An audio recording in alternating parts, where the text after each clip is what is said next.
Welcome back to Paul's Tech News. We begin today's show with two notes. First, give in to the dark side. Enough with the excuses. You've been putting it off all year.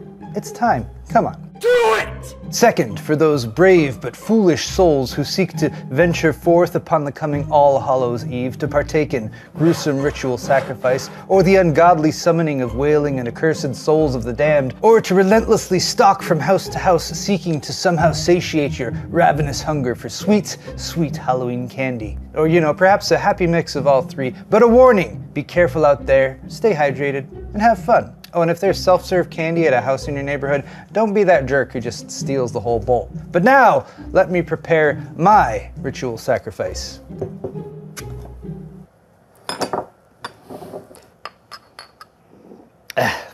We can't see anything. The circle is complete, and all is proceeding as I have foreseen. And now, on with the tech news. Excellent! Today's video is brought to you by Lexar's Thor OC DDR5 memory kits, powering the latest generation of desktop gaming and workstation PCs. Available in speeds up to 6,000 megatransfers per second with CL32 timings, and equipped with both XMP 3.0 and Expo support for Intel or AMD platforms, Lexar Thor OC DDR5 memory provides stability, reliability, and efficiency in a classy and elegant low-profile design. For more on Lexar's Thor OC DDR5 memory kits, click the sponsor link in the video description. Actually, I don't want to start the show like this, but I can't keep this on. I'm gonna have to take it off to reveal the horror beneath. Okay, our first few stories are all about Nvidia, starting with a follow-up from last week when it was revealed that updated US export restrictions will block a slew of Team Green's AI GPUs, as well as their best current gaming GPU, the RTX 4090, from being sold in China. However, in an updated 8K SEC filing Monday, Nvidia seems to have indicated that the RTX 4090 is no longer affected, or at least it was not included on the list of banned products. And this would make some sense, as the US restrictions are ostensibly designed to prevent the build-out of highly capable AI supercomputing arrays, which means a focus on data center hardware rather than gaming GPUs. So tough luck there, scalpers who were scooping up RTX 4090s in the past week with the intent to smuggle them into China to resell for prohibition prices. How dare you? Such audacity. I was gonna say that I look forward to the day when scalpers are replaced by AI, but I think Ticketmaster did that already. Oh, and those export restrictions that were going to take 30 days to go into effect, they're effective immediately. So good call there, scalpers who were scooping up Nvidia A100s and H100s in the past week with the intent to smuggle them into China to resell for prohibition prices.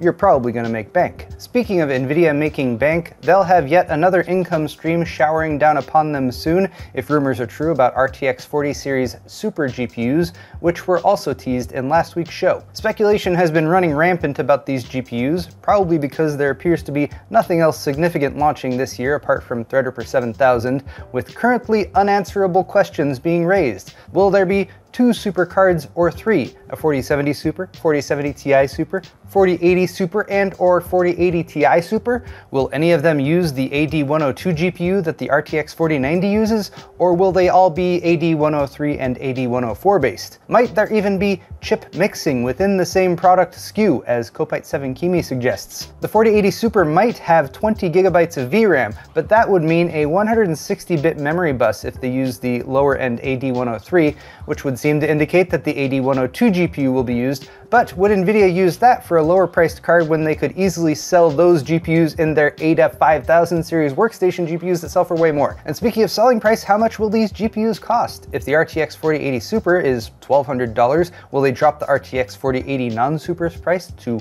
$1,000? We could sit here and make guesses all day, and to be honest, it wouldn't be the first circle jerk of this kind that I've ever attended. I'm at least doing my best to keep my hands clean by recommending that you not place too much stock in these early rumors. Remember that companies can change their minds, so even legitimate info that leaks out might not come to fruition, and as we should do with everything, stay skeptical and don't get too invested in unverified data. So does that mean that I think these RTX 40 Super rumors are bullshit? No, it does seem like there will be a 40 series GPU or GPUs coming soon, probably in early 2024, and updates to databases and tools like the PCID repository and hardware info are the evidence that I find most reliable. Typically, diagnostic software developers receive information about forthcoming hardware well in advance, says Anton from Tom's Hardware, and that's probably the most legitimate source we'll come across this year. One more NVIDIA item to share: they revealed on Monday that they're working on ARM-based CPUs for personal computers, specifically to run ARM-based Windows,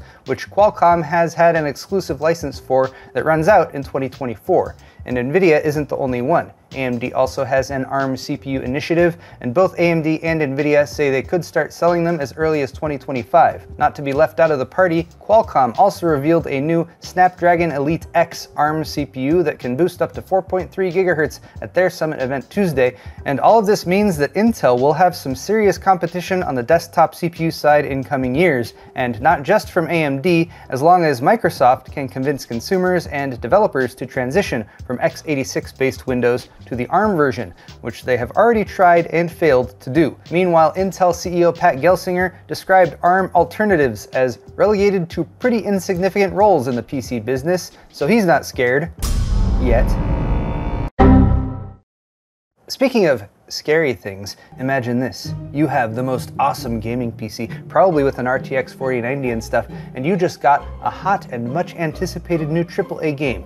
You fire it up, start to play, and you get 30 frames per second! Ah! Who would have thought that the real horror story at the end of October would be Cities Skylines 2, which launched Tuesday and then immediately went into the all-too-common review cycle experienced by games that are pushed out before they are ready. Sure, there are good things to say about it, but all the good is overshadowed by the bad, like the aforementioned poor optimization that results in 30 FPS frame rates with the best hardware configurations, prompting the devs to make excuses in interviews, saying dumb things like there's no real benefit to aim for higher than 30 FPS, instead of seeking true justice for this atrocity by blaming whichever decision makers higher up in the chain of command at their company who said, yes, let's launch this game because first impressions are easily forgotten and you can just relaunch once the game is actually ready in March 2024, right? PC gamers are already on the case though, tracking down the cause of the low frame rates, resulting in a theory that the game is drawing NPC teeth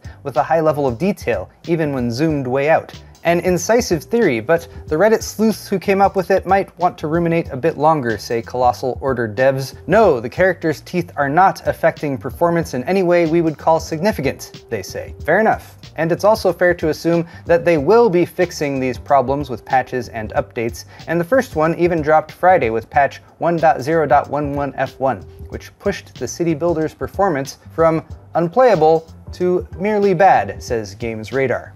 Ouch. The other game that launched this week, Alan Wake 2, which came out Friday, has been met with a much more positive response, as it does appear to actually be a finished game that's ready for wide release. And for gamers with a recent Nvidia GPU, there are a lot of special features to enable: real-time ray tracing, path tracing, ray reconstruction, DLSS, and frame generation. And those frame-boosting features are definitely needed, as even with an RTX 4080, the game is tough to run smoothly at 4K per PC gamer.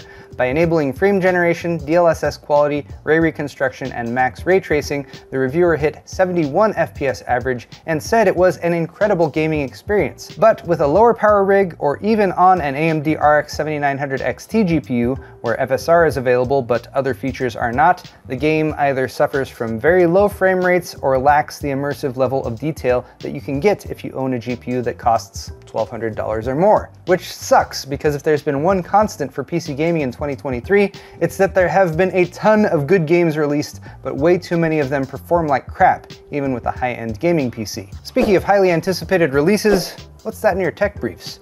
It's Intel. They did good, or they expect to at least. Intel revealed their fourth quarter revenue forecast Thursday, and thanks to nice sounding things like a healthy rebound in personal computer sales, improvement in its data center business, and more customers for their manufacturing services, the fledgling manufacturer plans to outperform Wall Street estimates to make a bunch of people more money. And that's what it's all about, really, more money. Speaking of things that most of us don't have, whatever happened to single-slot GPU coolers? Turns out there is still a demand for slimmed-down VGA solutions, and Colorful apparently has an RTX 4060 Ti 16GB in development with just such a design. It's a pretty straightforward blower-style cooler, and they even managed to maintain a slim exhaust port alongside the video out connectors. For small form factor builds or PCs that need a lot of GPUs in a confined space, like systems that run video walls for example, this could be an ideal solution, so we'll have to wait and see if Nvidia gives Colorful the okay to bring this to market. At the very least, I'd like to see 4 of these fight to the death with an RTX 4090. And finally, to remind everyone that this is a special Halloween episode, in case you forgot, we have a liquid-cooled PC filled with real human blood. Infused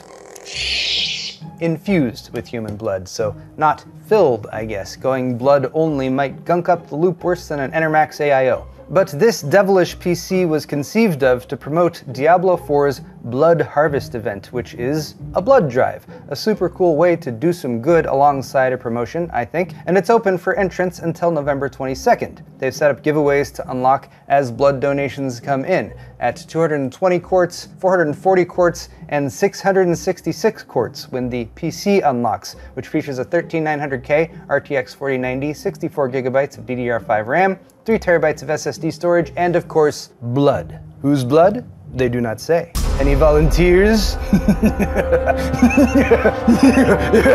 Unlimited power! It's a stupid button. Excuse me, sorry about that. But there you have it, guys. Tech news for the weekend. If you liked it, click that like button or leave me a comment down below. While you're down there, all of the articles I talked about today are linked in the video's description if you're interested, and check out my store at paulshardware.net for high quality merchandise, t-shirts, hoodies, beer sets, and more. Subscribing to my channel is always a good call too. Thanks again everyone, and we'll see you next week. The force is strong with this one.